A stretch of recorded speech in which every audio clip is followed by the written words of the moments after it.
Le fondateur d'Ethereum, Vitalik Buterin, est tout à fait d'accord avec le plan de Terra visant à indemniser les petits investisseurs Terra USD plutôt que les riches.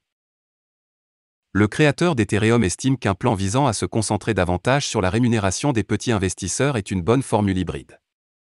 Vitalik Buterin, le fondateur d'Ethereum, a noté dans sa récente mise à jour sur Twitter qu'il était d'accord avec une proposition faite lors du forum Terra de donner la priorité à l'indemnisation des petits détenteurs de Terra UST qui ont effectué des dépôts vers des dépôts UST au protocole Encore.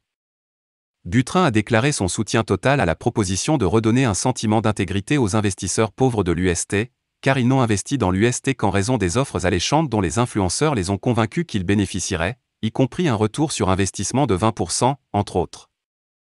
L'exécutif d'Ethereum compare l'initiative à la loi sur l'emploi de Singapour, qui a des réglementations favorables pour les personnes à faible revenu qui gagnent moins de 4 500 $ par mois, tandis que les personnes à revenus fortunés se retrouvent avec une approche de découverte par vous-même.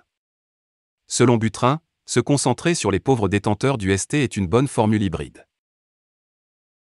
Proposition de rémunération de Terra.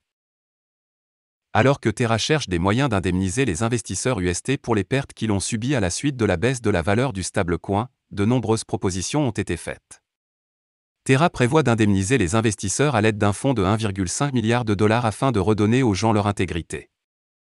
En se concentrant principalement sur les investisseurs qui ont déposé sur le protocole Encore, certaines personnes ont proposé que l'équipe derrière Terra paie 300 pour chacun UST détenu sur le protocole Encore, ce qui apporterait un soulagement de 30% à chaque investisseur.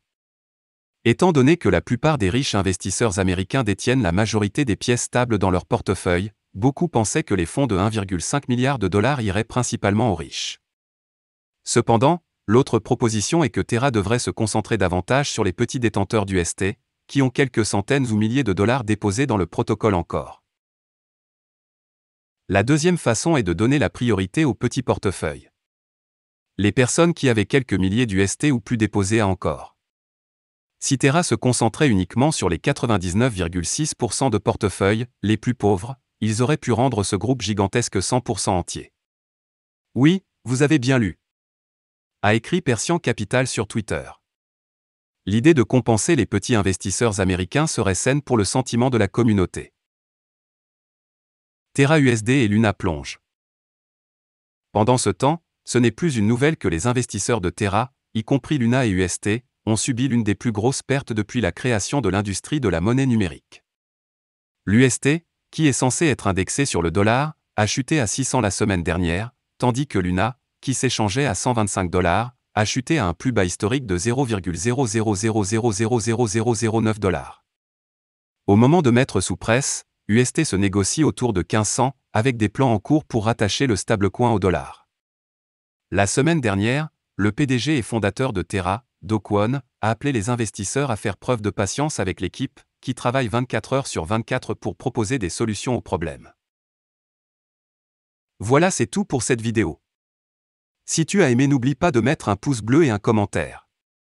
Abonne-toi pour rester toujours informé. Et je vous dis à bientôt pour la prochaine vidéo crypto.